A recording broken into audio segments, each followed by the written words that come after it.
এক রাতের ভারী বৃষ্টিতে জলাবদ্ধতা তৈরি হয়েছে সিলেট নগরের প্রধান সড়ক সহ প্রায় ৯০ ভাগ এলাকায়। পানি উঠেছে অনেক বাসাবাড়ি ও Sylhet MAG Osmani medical college হাসপাতালে। বিপাকে রোগী ও তাদের স্বজনরা।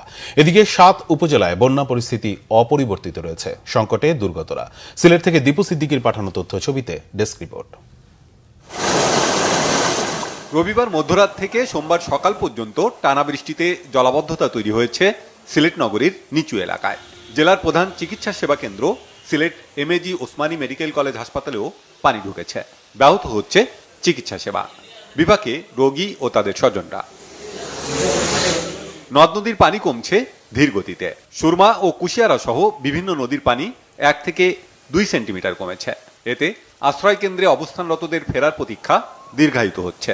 পানিবন্দী মানুষের অভিযোগ, প্রত্যন্ত এলাকায় যাচ্ছে না ত্রাণ সহায়তা।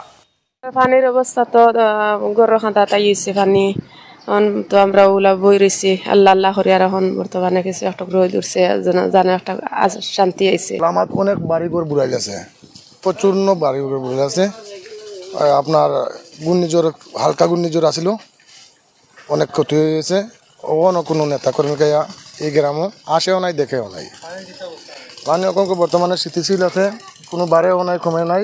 বর্ষারও বন্যা আসে, তো এটা ফট করেও আইছে এই বন্যাটা।